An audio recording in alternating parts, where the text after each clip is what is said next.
샬롬 할렐루야. 창세기 3장 6절에서 7절입니다. 여자가 그 나무를 본즉 먹음직도 하고 보암직도 하고 지혜롭게 할 만큼 탐스럽기도 한 나무인지라. 여자가 그 열매를 따먹고 자기와 함께 있는 남편에게도 주매 그도 먹은지라. 이에 그들의 눈이 밝아져 자기들이 벗은 줄을 알고 무화과 나무 잎을 엮고 치마로 삼았더라. 아멘. 창세기 강의 72번째입니다. 사단이 뱀을 통해 하와에게 결정적인 미끼를 던지는 장면을 살펴보았지요. 그 미끼는 바로 선악과를 먹으면 하나님과 같이 된다는 말이었습니다. 사단은 하와가 하나님의 말씀을 명심하지 못하고 있음을 간파하고 이 같은 말로 미혹하기에 이르렀지요. 하와는 사단이 던진 이 말을 물리치지 않고 받아들이고 맙니다. 그러자 그 순간 욕심이라는 죄성이 마음에 들어와서 육신으로 자리 잡았지요.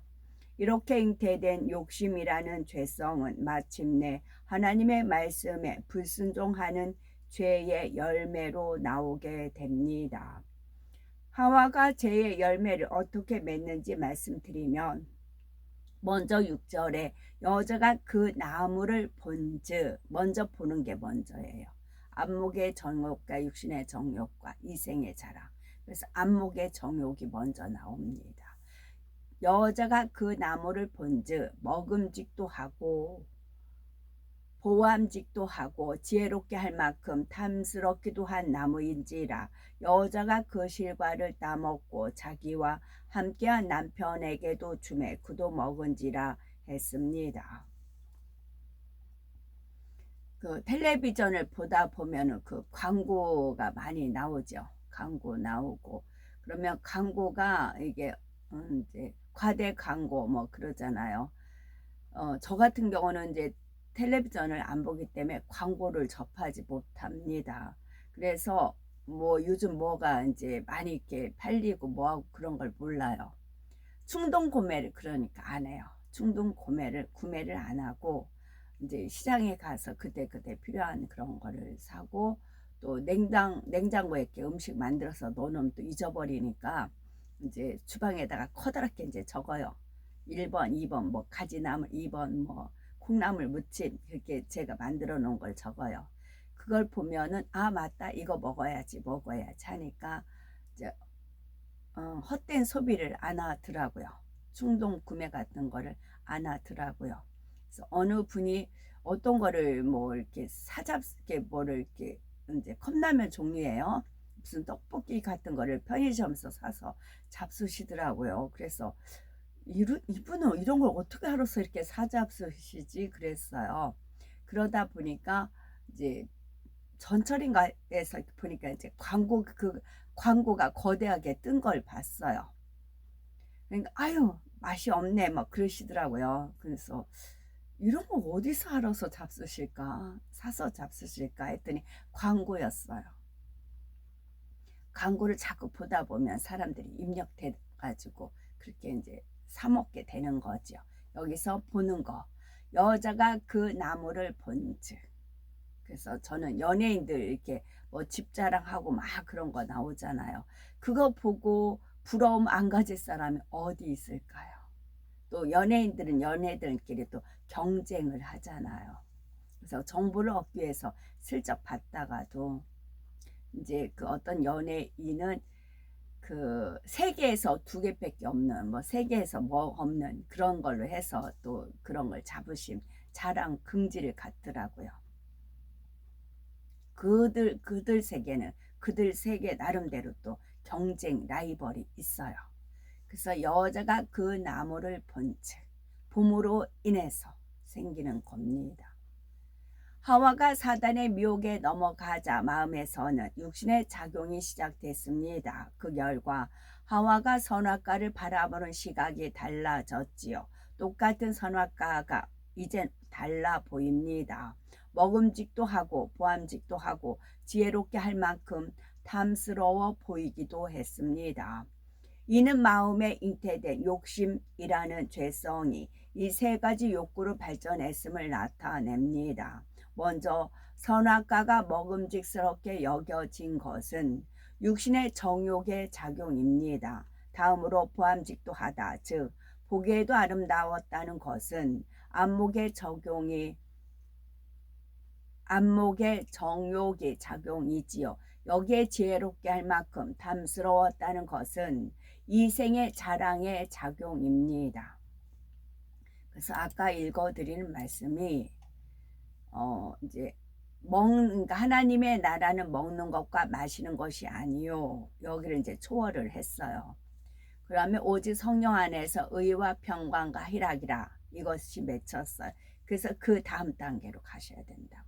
그것은 화평의 일과 서로 덕을 세우는 일에 힘써야 된다라는 것이죠. 그래서 우리를 아버지 하나님께서 한 발짝 한 발짝 이끌어 주시는 겁니다.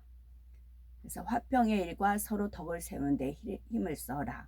그리고 우리가 수고한 것은 헛되지 않다. 또 아버지 하나님께서 주님께서 다 갚아주신다라는 언약의 말씀이 있는 것입니다. 요한일서 2장 16절은 이는 세상에 있는 모든 것이 육신의 정욕과 안목의 정욕과 이생의 자랑이니 다 아버지께로 쫓아온 것이 아니요 세상으로 쫓아온 것이라 말씀하셨습니다. 이 말씀처럼 육신의 정욕, 안목의 정욕, 이생의 자랑은 세상 주관자인 사단으로부터 왔습니다. 그러니까 계속 자기 과가 되라고 우리한테 이생의 자랑을 불러일으키고 안목의 정욕을 불러일으키고 육신의 정욕을 불러일으키는 겁니다. 봄으로써 텔레비전 광고 같은 걸 봄으로써 비교 의식을 부러움이 비교 의식에서 생기는 거죠. 상대를 비교했을 때 나의 처지를 그렇게 이제 주입을 시키는 것이지요. 하와가 사단의 미혹에 넘어가자 마음의 욕심이라는 죄성이 잉태됐고 그것이 육신으로 자리 잡았던 것입니다. 그리고 육신은 크게 세 가지 욕구로 발전하여 수많은 죄를 짓게 하지요. 육신의 정욕과 안목의 정욕, 이생의 자랑이 무엇인지가 나오는 겁니다. 먼저 육신의 정욕은 육신을 쫓아서 범죄하려고 하는 속성입니다. 육신은 사람의 몸과 죄성이 결합된 것이고 사람에게 있는 죄성이 겉으로 표출되려고 하는 욕구, 곧 범죄하고 싶은 욕구가 육신의 정욕입니다. 사람의 몸과 죄성이 결합된 것, 이 이제 간단한 예로 담배를 끊고 술을 끊으면 그 금단 현상이 일어난다고 하잖아요. 그걸 필요 안 먹는다고 해도 그 몸에 배었던 그런 것 때문에 손이 떨린다거나 그런 거를 요구하는 사람의 몸과 재성이 결합돼서 그런 거예요. 그리고 간음하고 싶고 혈기 내고 싶고 도덕질하고 싶은 욕구, 미워하고 싶은 욕구, 이렇게 죄를 짓고 싶은 욕구가 다 육신의 정욕이라는 말입니다. 하와가 선악과를 볼 때 먹고 싶다라고 한 것은 단순히 식욕이 생겼다는 의미가 아니지요. 선악과를 보고 먹고 싶다. 먹지 말라 하신 말씀을 어기고 싶은 마음, 하나님의 명을 거스르려는 마음, 곧 범죄하려는 마음이 생긴 것입니다. 이는 육신의 정욕이 작용한 것이지요. 다음으로 안목의 정욕이란 눈으로 보고 귀로 듣는 것을 통해 마음이 동요되어 눈으로 보고 귀로 듣는 것을 통해서 마음이 동요된다고요. 마음이 동요되어 육의 것들을 추구하게 만드는 속성입니다. 사람이 어떤 것을 경험하면서 좋다라는 느낌과 함께 마음에 담아 놓았다고 합시다. 그러면 다음에 그 경험을 연상시키는 것을 보고 들을 때 좋았던 그 느낌이 되살아납니다. 예전에 좋은 느낌으로 세상을 취했던 사람이 그 느낌을 되살릴 만한 것을 접하게 되면 다시 세상을 취하고 싶은 욕구가 강해집니다. 그래서 그 욕구를 쫓아 육을 취하게 되지요. 하와도 선악과를 볼 때의 느낌이 달랐습니다. 예전에 정령 죽으리라 하신 말씀을 명심했을 때는 선악과의 근처에도 가지 않으려 했을 것입니다. 보통 사람들이 마약을 떠올리면 어떠합니까? 가까이 하면 안 된다, 위험하다, 끔찍하다 이런 느낌과 생각이 들지요. 마약은 몸과 마음을 서서히 상하게 하다가 마침내는 죽음에 이르게 하기 때문입니다. 저는 이 마약이라는 것만 해도 머리가 지금 막 지진이 일어나 어휘에서 그게 담아 있어서 그런가 봅니다. 그런데 마약에 중독된 사람들은 마약에 취했을 때의 느낌이 강하게 남아 있지요. 너무 좋다는 느낌에 사로잡혀서 멸망의 늪에서 헤어나오지 못합니다. 이처럼 육의 것이 좋은 느낌으로 입력되고 그것을 다시 보거나 듣거나 취함으로써 범죄하려는 속성이 안목의 정욕입니다. 여기서 마약하니까 그 친구라는 영화에 그 여자가 나오죠. 그 여자가 학생 때부터 담배를 계속 피우는 그런 장면이 있어요. 나중에는 마약을 하게 돼가지고 그 인생이 파멸로 가는 그 대목이 있어요. 그 친구란 영화를 안 봤다가 99년도에 그 퍼즐 조각에 친구라는 드라마가 그 대목이 있었어요. 이제 그 좀 너무 안 좋은 게 많은 것 같아서 안 봤었어요. 그랬는데 그 친구라는 그 영화의 포스터가 아버지 하나님께서 이제 입력을 시키신 거지요. 그래서 봤어요. 그 영화를 봄으로써 저는 마약하면 그 친구라는 영화에서 그 여자가 마약하는 그것으로 인한 것이 딱 이미지가 떠올려요. 마약을 했을 때 그 여자 인생이 이제 끝에가 어떻게 결과가 주어지는구나. 그것이 연결이 됩니다. 마지막으로 이생의 자랑이란 현실의 모든 향락을 쫓아 자기를 드러내며 자랑하려는 속성입니다.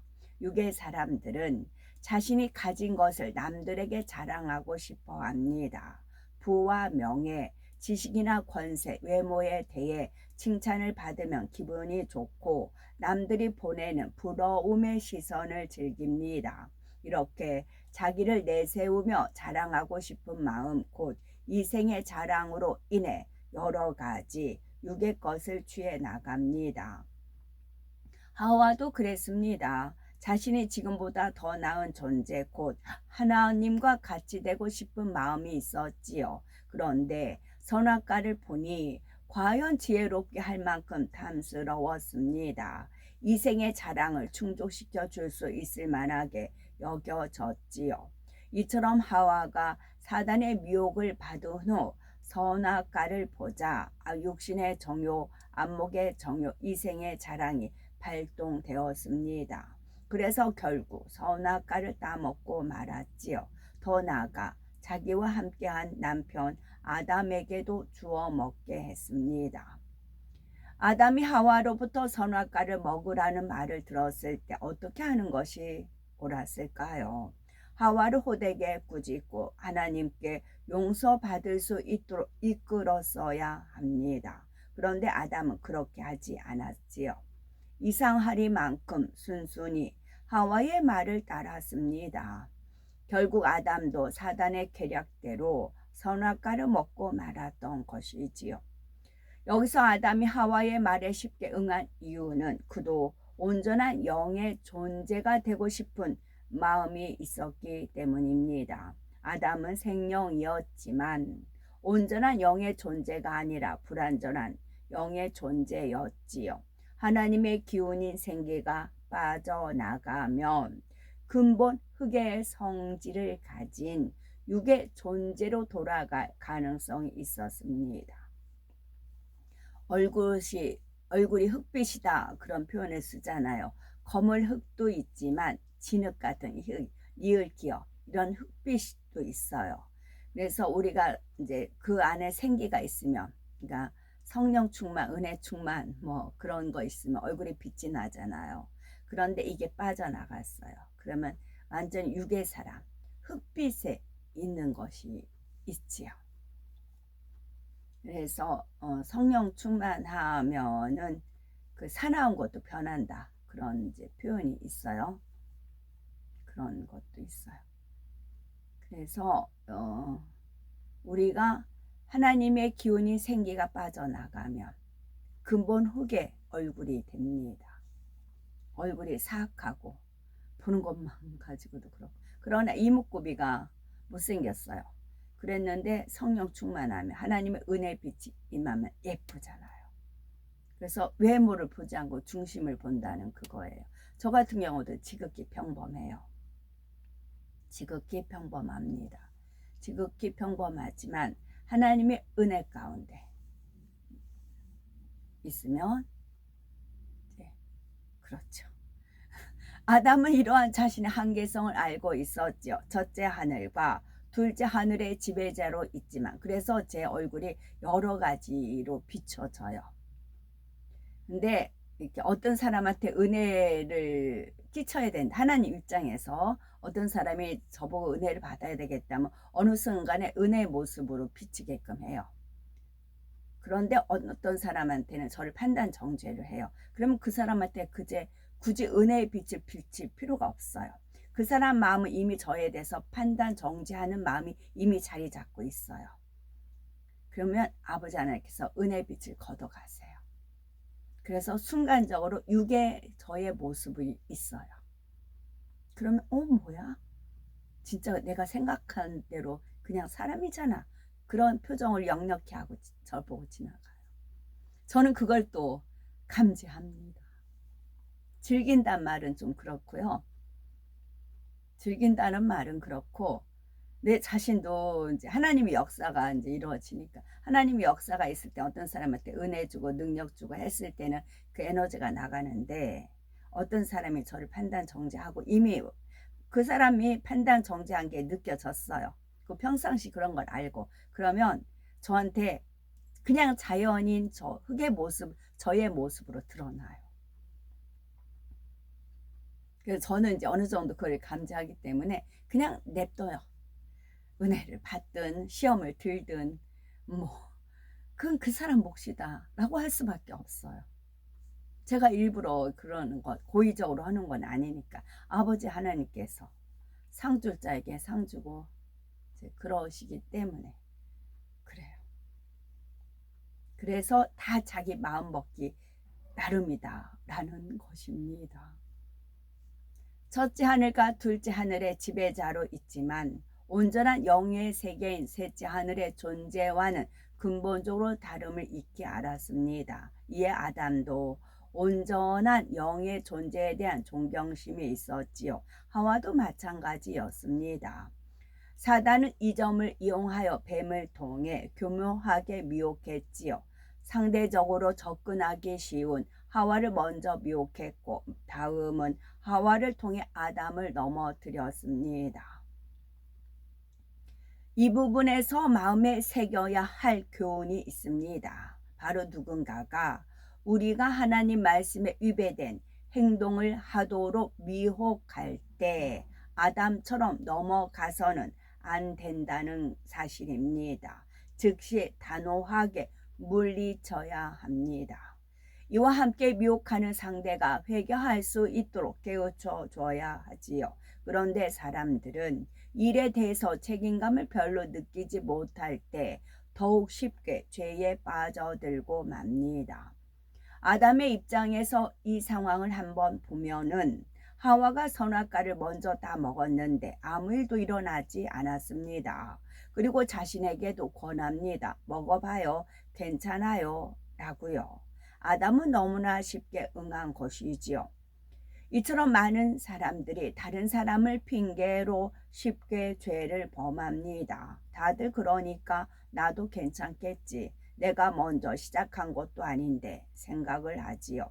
이처럼 다들 그런다라는 생각 때문에 많은 사람들이 정도에서 벗어나고 불법을 행합니다.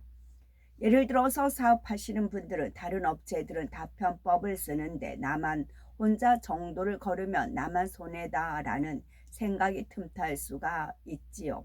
사단이 이런 생각을 불어넣어 불법을 행하도록 미혹하는 것입니다. 그런데 세상에서도 정도 경영을 하여 성공한 사람들은 얼마든지 있습니다. 모두가 편법을 쓰고 불법을 행하는 것이 아니지요. 누군가를 통해 다들 그렇게 하니까 이 정도는 괜찮아 하는 말을 들었다면 그게 바로 죄의 길로 미혹하는 말임을 깨달아야지요. 아담의 모습에서 얻을 수 있는 또 한 가지 교훈이 있지요. 죄를 범하는 형제를 보면 그가 깨닫고 돌이키도록 도와주는 것이 사랑이라는 사실입니다. 세상에서도 미움보다 무관심이 나쁘다라는 말을 하죠. 분명히 상대가 하나님의 말씀을 어기고 사망의 길로 가고 있는데도 모른 채 한다면 이는 너무나 사랑이 없는 것입니다. 성경은 형제가 범죄했을 때에 어떻게 대처해야 하는지 알려주셨지요. 먼저 마태복음 18장 15에서 17절은 네 형제가 죄를 범하거든 가서 너와 그 사람과만 상대하여 권고하라. 만일 들으면 네가 네 형제를 얻은 것이요 만일 듣지 않거든 한두 사람을 데리고 가서 두세 증인의 입으로 말마다 증참게 하라.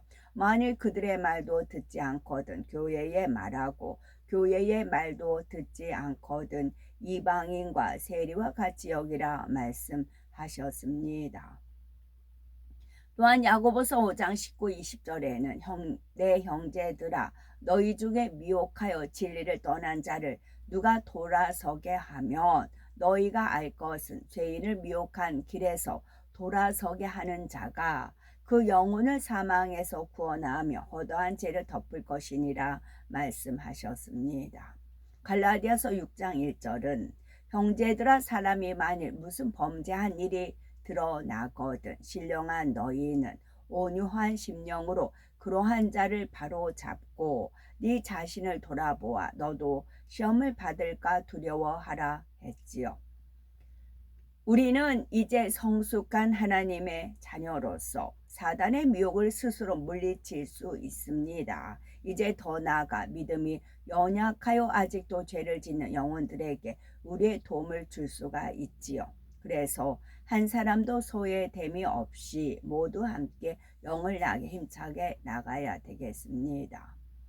7절은 이에 그들의 눈이 밝아 자기들의 몸이 벗은 줄을 알고 무화과 나무에 잎을 엮어 치마를 하였더라 했습니다.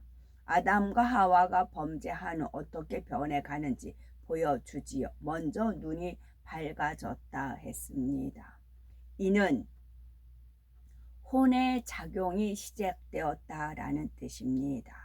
혼의 작용이 시작되자 자기들의 몸이 벗은 줄 알고 무화과 나무에 잎을 엮고 치마를 만들어 입었지요.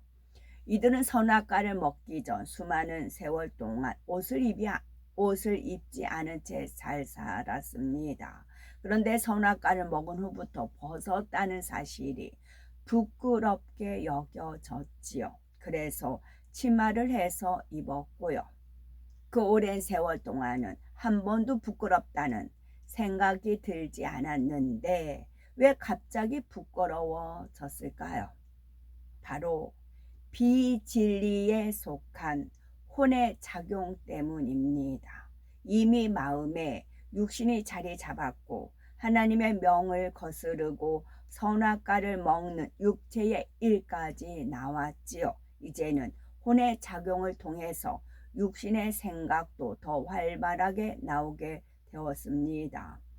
그렇다면 선악과를 먹은 일과 혼의 작용의 시작은 무슨 연관이 있을까요? 하나님께서는 선악과를 먹으면 정령 죽으리라 말씀하셨지요. 이 말씀대로 선악과를 먹은 아담과 하와는 죽게 되었습니다. 아담과 하와는 생명인데 어떻게 죽을 수 있을까요? 생명은 흙으로 빚어진 몸에 영의 기운이 생기로 채워진 상태입니다. 이 생기가 빠져나가면 생명도 죽습니다. 아담과 하와가 불순종의 죄를 짓는 순간 하나님과 관계가 단절되었습니다. 영의 기운을 더 이상 공급받지 못했지요. 반대로 육의 기운이 들어오기 시작했습니다. 죄의 물꼬를 한번 터주자 이제 육의 기운이 밀려 들어왔지요. 육의 기운이 밀려 들어오는 만큼 생기는 빠져나갔습니다. 그 결과 아담과 하와에게 큰 변화가 일어났지요. 생기로 충만할 때는 영, 혼, 육 중 영이 주인이었습니다. 혼과 육은 영의 지시대로만 움직였지요. 이젠 반전이 된 것입니다. 육의 기운으로 채워지는 만큼 혼이 힘을 얻게 되었지요. 그런데 문제는 혼의 작용이 비진리에 속한 것으로 나왔다는 점입니다. 그들의 마음에 자리 잡은 육신으로 인해 비진리의 생각이 떠오르고 나아가 죄까지 짓게 되었지요. 아담과 하와가 선악과를 먹은 후 선과 악을 알게 된 자체만으로는 큰 문제가 되지 않습니다. 정작 중요한 문제는 육에 속한 혼의 작용이 시작됐다는 점이지요. 선과 악을 알게 되었어도 모든 것을 선악의 영으로 생각하면 죄를 짓지 않습니다. 육신의 생각을 하니 결국 죄를 짓게 되지요. 아담과 하와도 선악과를 먹은 후 벌거벗었다는 사실을 깨달은 것은 문제가 되지 않습니다. 벌거벗어서 부끄럽고 창피하다라는 육에 속한 혼의 작용이 문제이지요. 영으로 생각하면 부끄럽고 창피할 것이 없습니다. 수많은 세월 동안 벌거벗고 살았고 에덴 동산의 모든 사람이 그렇게 사는데 부끄러워할 이유가 없지요. 그런데 그들의 마음에 비진리가 숨겨지니 스스로 부끄럽게 여기게 된 것입니다. 이 부분에서 정직한 자는 모든 것을 아끼지 않고 구해 주시는 하나님을 의지하여 이제 저희 어릴 때 이제 술집하고 하는 것을 저는 부끄럽게 생각하지 않았어요. 거기서만 생활했으니까 다른 사람 볼 곳도 없고 텔레비전에 이제 뭐 잘 사는 사람 그런 드라마 나오는 거 그런 것만 봤지 다른 데 가지도 않았고 거기 술집에서 이제 살았기 때문에 부끄러움을 몰랐어요. 제가 그러다가 학교에 가서 이제 초등학교도 머무르고 다녔고 중학교 가서야 내가 부끄럽다는 걸 알았어요. 부끄럽다는 걸 알았어요. 이 장사가 부끄러운 짓이다라는 걸 그때서 알았어요. 머리가 깬다 그러잖아요. 부끄럽게 하니까 이제 중학교 때 우리 집 그 반대 상거리니까 앞을 지나서 이제 홍성 그쪽 홍북 어디였나 빼뽀라는 저수지가 있어. 어쨌거나 빼뽀라는 저수지. 그걸 소풍을 가는데 전날부터 잠을 못 자고 고민했어요. 반드시 거길 지나가야 되는데. 근데 애들이 우리 집을 알면 내가 쟤네 엄마 술집 한대. 쟤 어디 덕수집 딸이래. 그 말 이제 아는 애만 아는데 그것이 있으면 학교 그나마 창피해가고 부끄러워가지고 잠을 못 잤어요. 드디어 이제 그날이 왔어요. 소풍을 가는데 또 이제 우리 집안에 또 이제 몸 파는 여자들이 뭐 대여섯 명 왔어요. 있어요. 한 이제 사람 원래 아가씨를 두고 사람을 하나 몸 파는 여자 사람을 종업원을 두고 또 장날이면은 한 2명 정도 고정적으로 2명 정도 와요. 한 이제 적어도 3명이 돼요. 몸 파는 여자들이. 그렇게 했는데 제가 소풍을 간다고 하니까 다 나온 겁니다. 3명, 4명이 쭉 나온 겁니다. 이제 제 이름이 집에서는 제 이름을 안 불렀어요. 경이라고 불렀어요. 필기도 안 돼. 이게 쓸 수도 없어. 그냥 경이다 이제 그런 겁니다. 그래가지고 고개를 푹 숙이고 못 본 채 하고 지나가는데 애들이 야 저기가 개선이네 집이랴. 너나 할 거 없이 이제 수근수근 하는 겁니다. 그때 창피하고 부끄러워. 그리고 이제 학교 생활을 어떻게 했는지 모르겠어요. 그냥 내가 죄진 것 같고 내가 창피하고 내가 부끄럽고 물론 이제 예수님을 안 믿었기 때문에 중학교이기 때문에 그렇게 지냈어요. 학교 생활을 창피하고 부끄럽고 그러다가 이제 그리고 나서 이제 중3 때 중2 때 엄마 이제 쓰러지고 중3 때까지 이제 10개월 동안 병상에 있으니까 이제 반수불구 말 못하고 그걸 제가 학교 안 가고 이제 병원에 간병이라 할 수 있어요 어린애가. 그렇게 하다가 고1 때 주 예수님을 믿었지요. 그러면서 이게 이제 물론 이제 그때 이제 술 장사 안 합니다. 엄마가 이제 쓰러졌으니까. 그래서 이거를 변화시키는데 엄청 기도를 많이 했어요. 창피하고 부끄러운 거. 그래서 제가 좋아하는 말씀이 누구든지 그리스도 안에서는 새로운 피조물이라. 보라 이전 것은 지나갔으니 보라 새 것이 되었도다. 이 말씀을 너무 좋아했어요. 그래서 이런 부끄러움이 떠올릴 때마다 이 말씀을 붙들고 기도했어요. 누구든지라고 하셨다. 그리스도 안에서 새로운 피조물 되기를 원한다고. 그러면서 기도해 왔어요. 그래서 주님의 말씀 한 말씀 붙들고 기도를 하였지요. 그러니까 이 부끄러움을 몰랐다가 알았다가 다시 주님의 은혜 가운데 지금은 제가 이렇게 말씀드릴 수 있는 이유가 나 그래 맞아. 니네들 다 얘기해봐. 나 그래 그런 여자야. 그런 여자 집의 딸이야. 그런데 이렇게 됐어. 하나님의 은혜와 은총으로 주 예수님을 내 주님으로 영접해서 나 이렇게 됐어. 지금은 자신있게 말한다고요. 지금도 홍성 그쪽에서는 다 일가친척 그쪽에 이제 살잖아요. 저 개선이야 이름 안 불러요. 교웅이라고 불러요.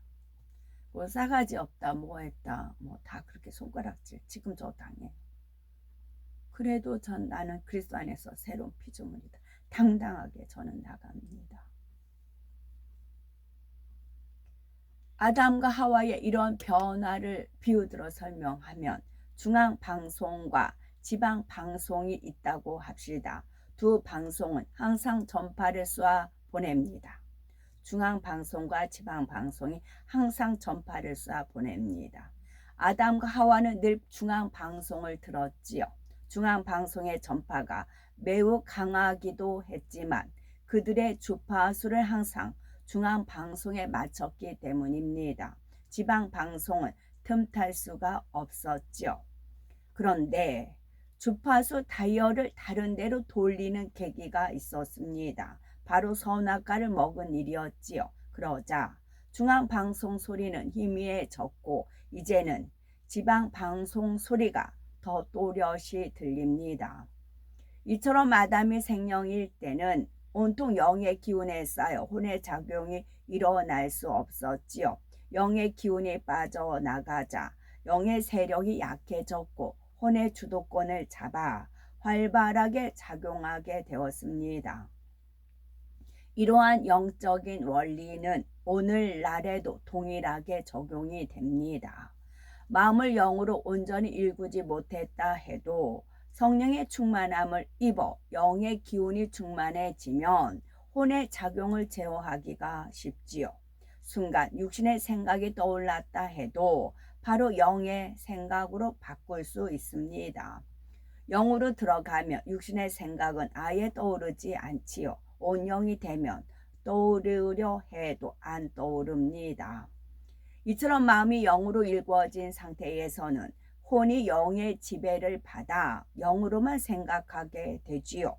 반면 영으로 들어가기 전에는 성령의 충만함이 떨어지면 육의 기운이 힘을 얻어 혼의 작용이 활발해집니다.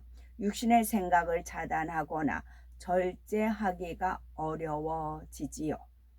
육신의 생각은 모든 죄의 시작입니다. 그래서 로마서 8장 6절에서 7절은 육신의 생각은 사망이요 영의 생각은 생명과 평안이니라. 육신의 생각은 하나님과 원수가 되나니 이는 하나님의 법에 굴복지 아니할 뿐 아니라 할 수도 없음이라 말씀했습니다. 하나님의 말씀을 들을 때도 그렇지요. 어떤 말씀을 듣든지 영으로 생각하고 영으로 받으면 오해가 되지 않습니다. 반면 육신의 생각이 동원되면 오해하고 판단하며 정죄까지 낳게 되지요. 하와의 마음에 심겨진 욕심이 죄의 열매를 맺기까지 과정입니다. 또한 아담이 하와의 말에 왜 그처럼 순순히 응했는지 알았지요. 마지막 때를 살아가는 우리들은 수많은 죄의 유혹에 노출됩니다. 그런데 한 가지 기억할 점이 있지요. 어떠한 죄의 유혹을 받는다 해도 그것에 응하느냐 하지 않느냐는 개인의 자유의지에 달렸다는 사실입니다. 하나님께서는 모든 사람에게 자유의지를 주셨지요. 아담은 자유의지로 죄를 지었지만 우리들은 오직 의를 행하시기 바라고 그래서 달려갈 길을 다 간 후에 의로우신 재판장 앞에 섰을 때에 의의 면류관을 받아 쓰시는 우리가 되셨으면 참으로 좋겠습니다. 그러므로 내 사랑하는 형제들아 견실하며 흔들리지 말고 항상 주의 일에 더욱 힘쓰는 자들이 되라. 이는 너희 수고가 주 안에서 헛되지 않은 줄 알미라. 고린도전서 15장 58절 말씀입니다. 아멘. 샬롬.